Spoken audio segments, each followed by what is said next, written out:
ए भैया, हम गायक राहुल यादव जौनपुरी आप सबके बीच में बड़ा बिरहा भेजली, बड़ा आशीर्वाद प्यार दुलार मिलल। एक बिरहा फिर से अनोखी शादी कांड के रूप में लेके आया हूं। हमें आशा नहीं पूर्ण विश्वास है इस बिरहे को भी आप लोग को पसंद करेंगे। मास्टर 4 लाइन भूमिका में बतावल गई।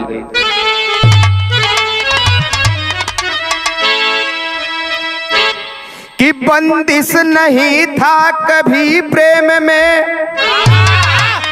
अरे प्रेम तो सदियों से रहा है अमर। प्रेम में राम खाए बैर जूठे, अरे प्रेम में ही मीरा ने पिया था जहर।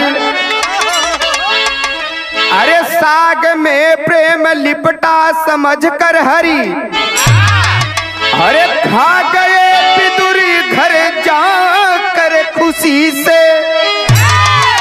अरे प्रेम का अपना एक अलग ही मजा है, प्रेम ने प्रेम समझा है प्रेम पाकर।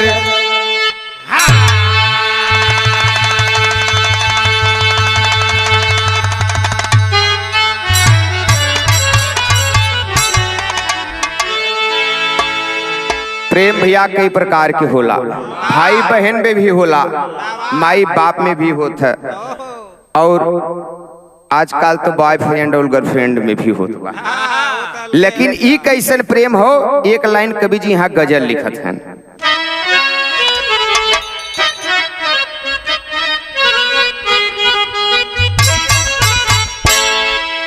कौनो आशिक प्यार में सतावल बाप ने मस्का से कहा था बाप कि अगर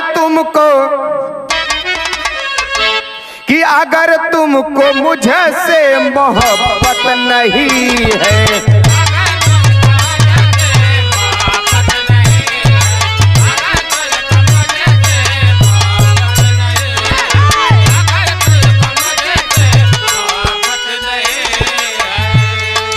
अगर तुमको मुझसे मोहब्बत नहीं है,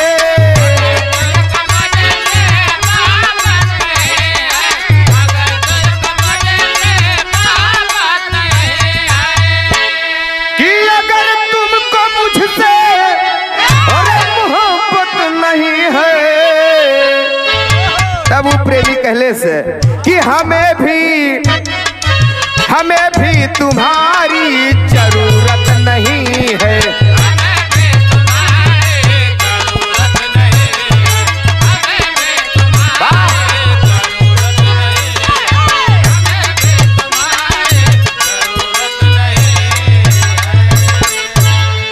लेकिन कवि जी बिरहवा में लिखत हैं कि जबाना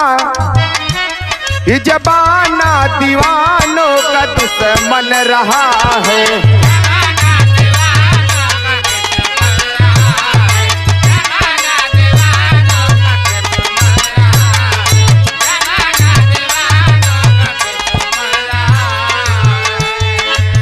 कि जबाना दीवानों का दुश्मन रहा है।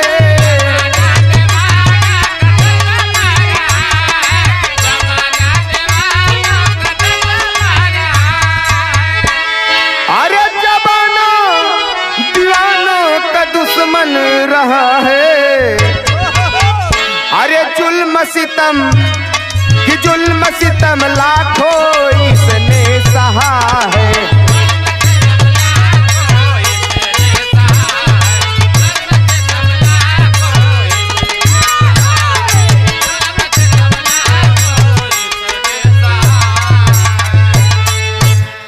दुई प्रेमिका के कभो जबाना देखे सना प्यार करत, हमेशा दुश्मन ही बह रहा। लेकिन यही से कहानी स्टार्ट हो तो नजम का लाइन हो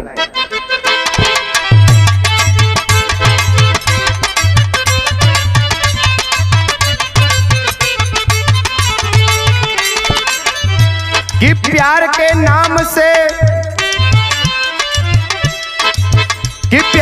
नाम से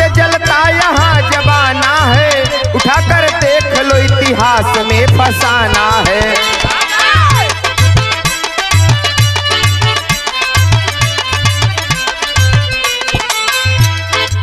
किया जो प्यार जबाने का सितम पाया है, समाज वालों ने इनको बहुत सताया है।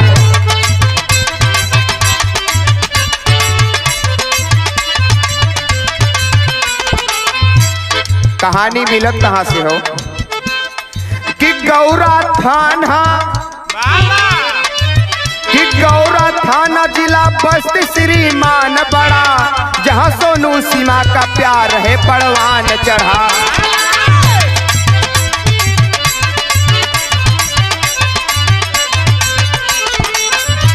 कि वह पढ़ने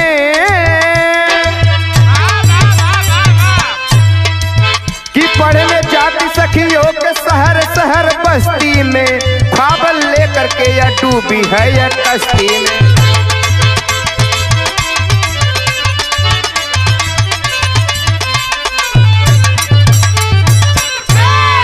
हे भैया, उत्तर प्रदेश के अंतर्गत जिला बस्ती, जहां सीमा और सोनू के प्यार परवान चढ़ल बा, वहीं से कहानी एक लाइन गीत मिलत हो मास्टर।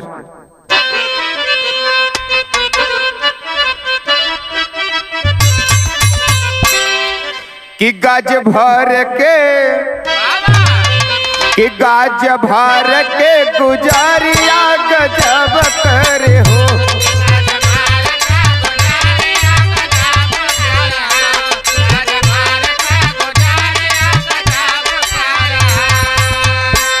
अरे पजरा बोलाई तब तब करे हो, कि गज भर के गुजरिया गजब करे हो।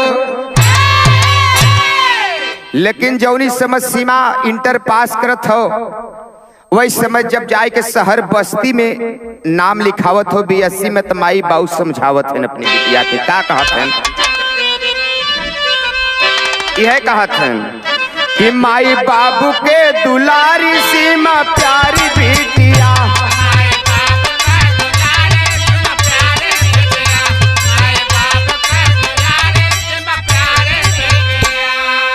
अरे पूरे घरवा के बाटू राजकुमारी बिटिया हो, माई बाबू के दुलारी सीमा प्यारी बिटिया।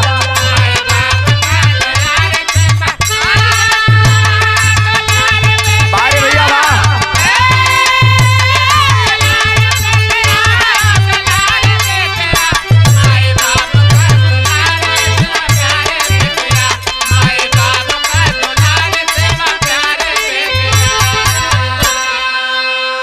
अरे इंटर के पूरी जब कैली पढ़ैया, अरे शहर बस्ती में नाम लिखवली ये भैया।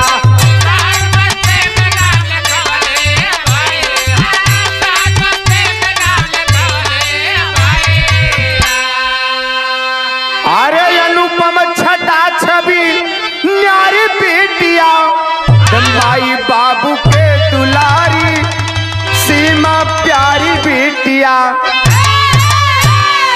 हे बाबू, इंटर के पढ़ाई पूरी कई के शहर बस्ती में जाके बीएससी में नाम लिखावत है। जाके नाम लिखा के धीरे धीरे पढ़ाई शुरू हो जात बा। कुछ दिन बीतत हो तो भइल का गीत हो।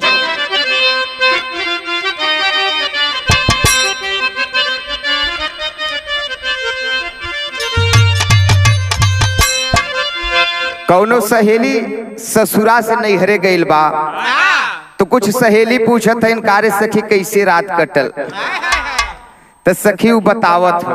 कैसे बतौले? कि जब से सिपाही से अरे भैले कोतवाल हो, नथुनिया पे गोली मारे, अरे नथुनिया पे गोली मारे, सैया हमार हो नथुनिया पे गोली मारे।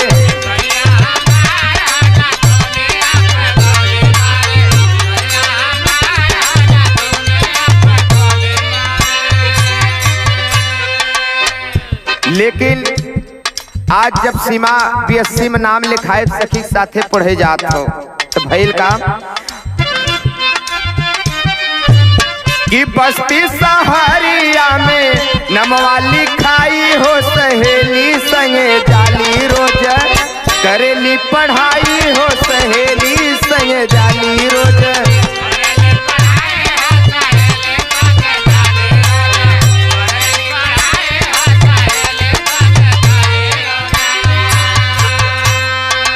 सहेली के साथे रोज पढ़े जाते, आना जाना लगा 2-4 महीना के दिन बीतल बा। एक दिन वही स्कूलवा में एक लड़का आवता और जब सुनी समय सीमा आके निगाह हुई लड़कवा पे पढ़ल भइल का करत पढ़ाई जब बीतल कुछ दिनवा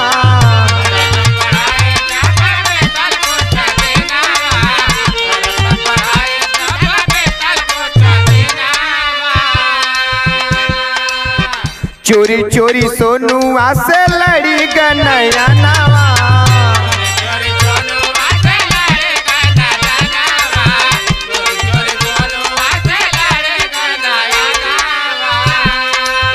जौनी समझ सीमा सोनुआ के देखले बा तो कहत बारे भगवान इतना दिन से पढ़त है कौनो लड़का नाई कहाँ से भेद है ओकरो मन में चलत बा।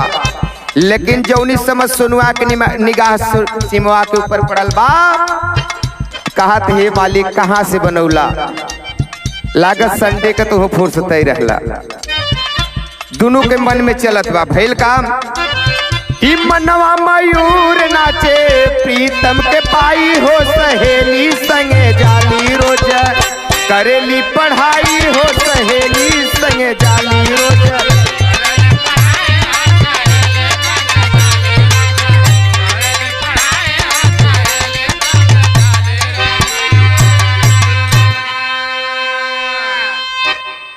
ए भैया दोनों के मन में प्यार चले लाग वो के पा के खुशी वो के भगवान से सुनुआ कोसत बा के हे भगवान अगर सिमवा के मिला देता तो बड़ा निक हो जाता। लेकिन धीरे धीरे कुछ दिन के बीतल दोनों के नैनाचार हो गए और इतना प्यार परवान चढ़ल कि जब प्यार परवान चढ़ल तो जो न हुए घरे के कम पता लगत पड़ोसिन के ज्यादा लग जाता। अब चर्चा होए लगल बा। एक दिन उड़ी पुड़ी खबर जोन हुए कि आज सिमवा के बाप पौले बा तो कैलेश का गीत लगल।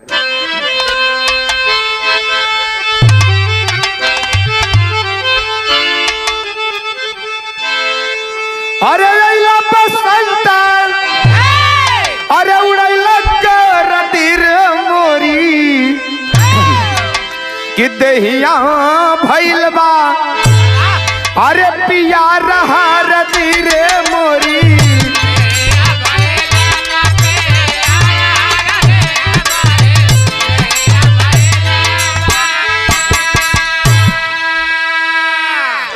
जब दोनों के प्यार सीमा छुए बा भइल का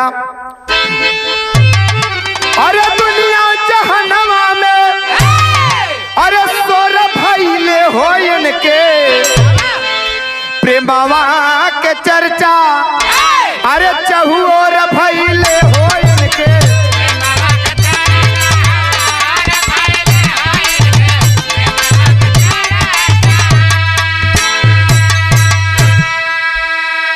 अरे पवले महेंद्र सिंह उड़ती खबरिया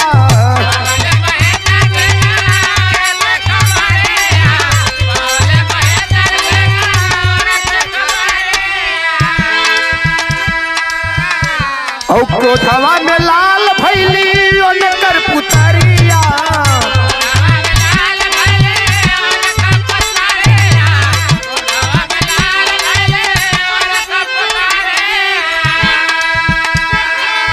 अरे लइके कुंडन के अरे हाथ पैर तोरी होइल रयन के प्रेमवा के चर्चा अरे चहुओर भइल रयन के। ए बाबू एक दिन जब पता पौलेन है जाके कुछ गुंडन के लइके वही सुनुआ के हाथ पैर तोड़ी औलेन तोड़ी आयन, लेकिन सुनुआ फिर ठीक भइल बा, इन्ने के प्यार जोन हो छूटत ना बा। फिर कैलन का वही लाइन में, अरे क्रोधवा महेंद्र सिंह कैले और एको काम हो, और सोनुआ के ऊपर दबा लगवल इल्जाम हो।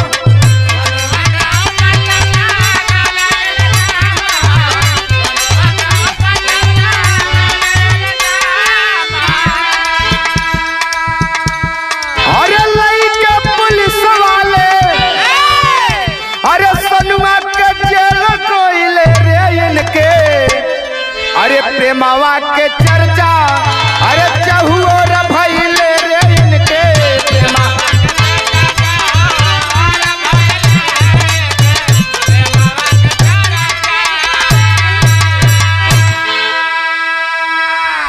हाथ पैर तोड़ले से सुनुआ ना मानल। आज दोनों के प्यार वैसे बनल बात, एक दिन जाके वो जोन हुए बाबू महेंद्र सिंह जाके सुनुआ के ऊपर चोरी के इल्जाम लगा देलन, और पुलिस वाले के पैसा दे के उस सुनुआ के अंदर करा देलन। अंदर करैलन तो कुछ दिन बीता तो अपने बिटिया के शादी बदे गईलन। कहाँ गीत लगल एक लाइन,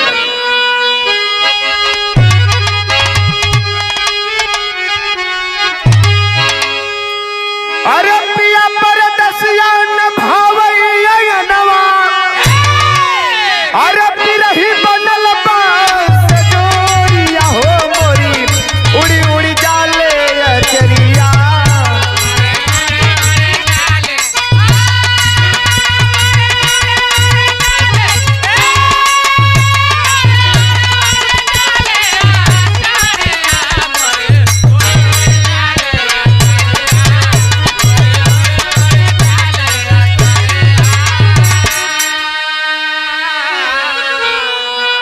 बाबूजी शहर बस्ती से कुछ दूर कहाँ गईलेन? अरे बलरामपुर आए बाबू महेंद्र, अरे पंकज सिंह के भानवा हो बोले आंसू भर के नयनवा।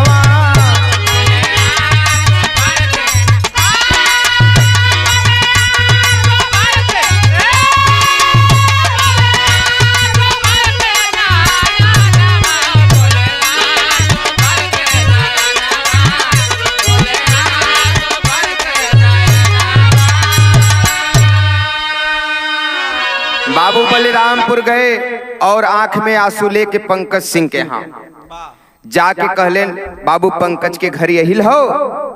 तो बताएं हाँ भैया पंकज के घर यही का बात हो? तो कहते हैं बाबू, कहलेन का कि सीमा सूता हमारी अरे भैली सयानी हो, और तोहरे संग करे चाहे कन्यादान हो।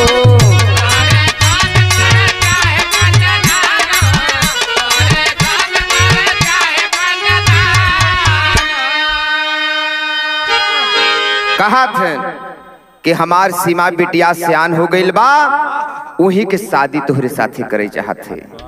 तो पंकज सिंह कहलेन, यह बतिया के हमारे पिताजी अब एडवोकेट हैं, वकील साहब आई हैं, तो उनसे कह दिया।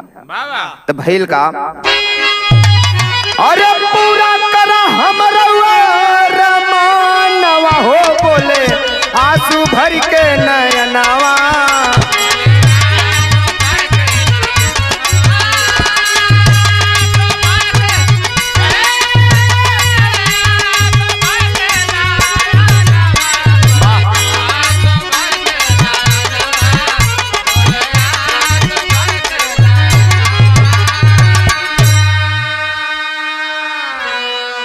ये बाबूजी जब वकील साहब आते हैं और महेंद्र सिंह कहते हैं तो वकील साहब मान जाते हैं, शादी के दिन धरा दे।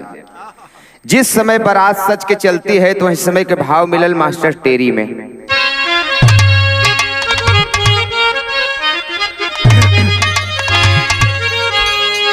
अरे सहनाई दुखदाई बन गई, अरे सहनाई हो कि सहनाई दुखदाई बन गई। अली बिन कली कहाँ में चैन कैसे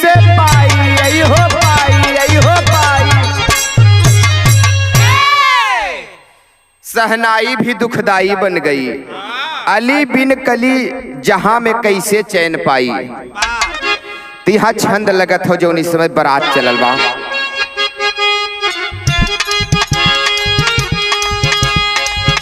अरे निस दिन पर पंकज बाबू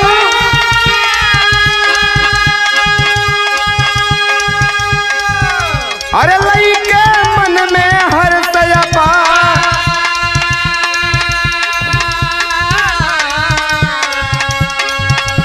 सजी बराती चले हैं घर से।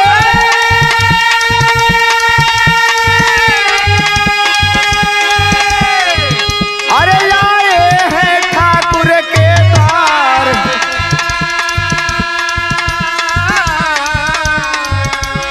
दुल्हा चंद्रमाला जे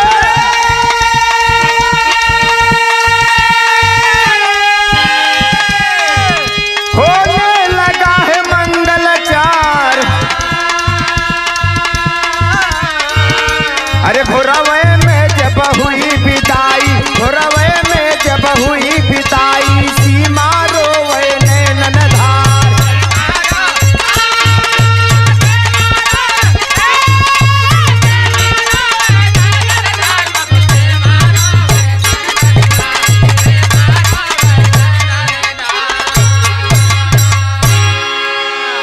जब बाबूजी सुबह विदाई होती है, सीमा रोती है, रो के यहाँ से विदाई होती है, अपने जब घर को चली जाती है तुहा के भैल का पहापट में।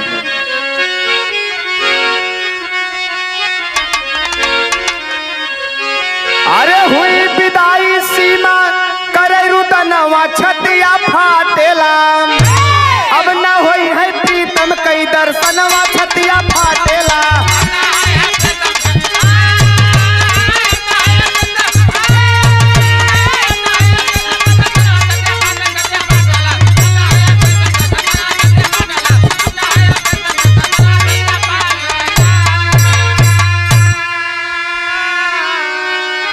अरे रतिया सुहाग वाली अरे जब की गईली आई हो और सारी हकीकत सीमा तब अरे पंकज के बतलाई हो। हे बाबू जब सुहाग कक्ष में पंकज जाता है तो सीमा कहती है कि सैया जी आज के लिए हमार शरीर आपके नाम बा, आज जोन करे खे मर्जी कैला, लेकिन कल सुबह हो हमार लाश हमारे पिताजी के पास भेज दिया। कहती क्या है, जब इतनी बतिया पंकज जी सुने बा तब वही औरतिया के लड़किया सीमा के धीरज बधावत। कैसे बधावता? अरे बधा के धीरज बोला है मर्दनवा छतिया फाटेला। पूरा करबै तोहर हमार मनवा छतिया फाटेला।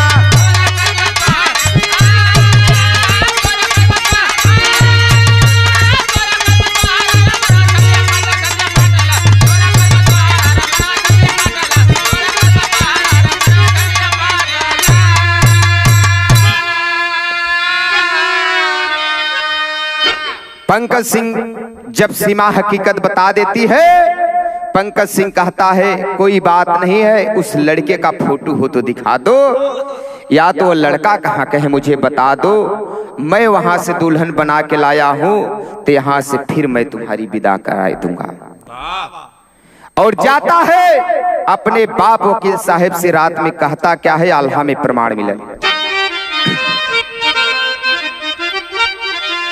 अरे सीमा के बतिया सुन के अरे फाटे लाकर जवाब बाबू।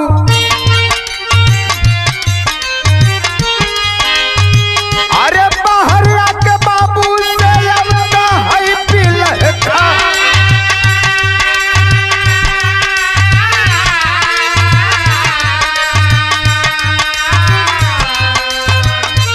सारा दस्ताना जब वकील साहब सुन ले भैया,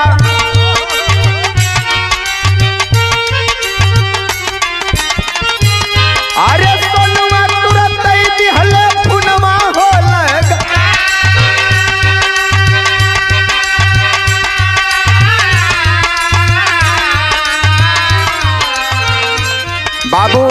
वह सोनू कोई और नहीं पंकज सिंह का ही दोस्त मित्र, खास मित्र था। जिस समय वकील साहब सुनते हैं कि सीमा पापा जी बतौले से वही सोनू से प्यार करत रही, जौन हमार सोनू हमारे मित्र हुआ करते हैं।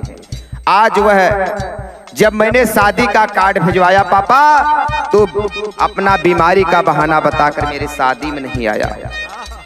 और वही सोनू से प्यार हुआ था सीमा का, जो आज सीमा बताई है। तो वकील साहब कैलन का, अरे भैली नहीं बात तब पंकजा पठवले भैया, अरे जाके लैया तब सोनू टटका,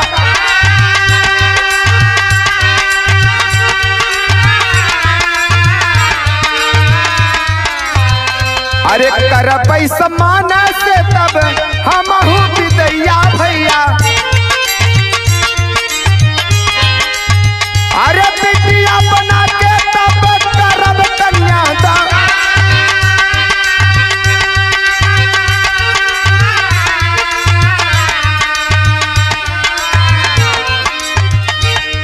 जिस समय फोन नहीं लगता है वह वकील साहब पंकज को भेजते हैं, जाकर सोनू को लेके आओ। और रातों रात निकल जाता है बाबू पंकज सिंह, और जाकर लेकर सोनुआ को आता है बुलाकर घर पे। तो कैलेन का वकील साहब, अरे चदवा के देखे जैसे चकोरिया हर साले भैया, अरे वैसे हर साई गईली पौतई दिरदा,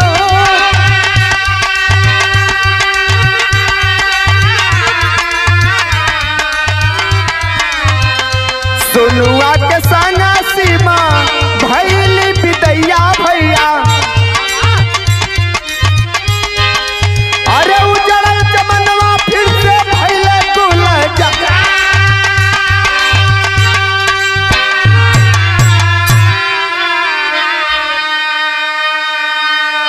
हे बाबू। और सोनू को ले जब यहाँ आता है और सीमा सोनुआ के देखत हो तो एकदम जैसे कोनो फूल न खिल जाए वैसे खिल जाती है और छाती से छाती लगा लेती है।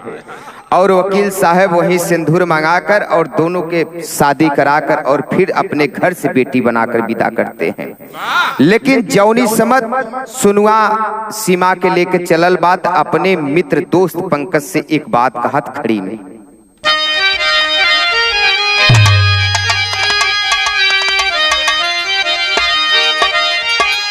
कहा यार कर जा दोस्ती के कैसे हम भूलई मितवा, अरे मरी के भी तोहरे एहसान ना भूलई मितवा,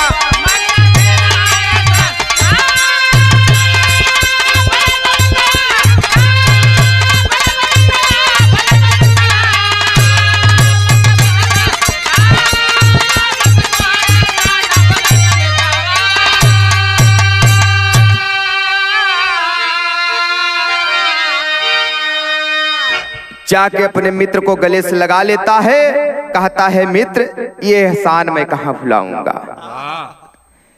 आज के समाज में कोई ऐसा करता नहीं है, लेकिन तू हमरे साथे जोन कैला कहत काबा कि हमरे साथे कैला दोस्त जवन एहसान हो, आज के समय में केहू करी का इंसान हो,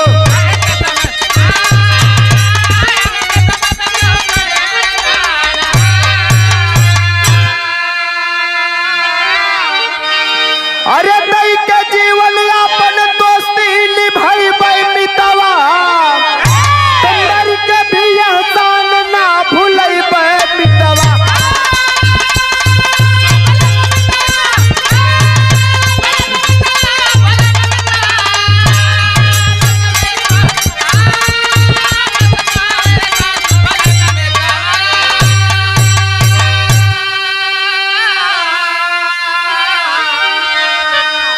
वहीं से बाबू लेकर सीमा और सोनू दोनों एक साथ चले जाते हैं और दोनों प्रेमी प्रेमिका अपनी फिर से जिंदगी बिता रहे हैं। इसी को कहा जाता है सच्चा प्यार।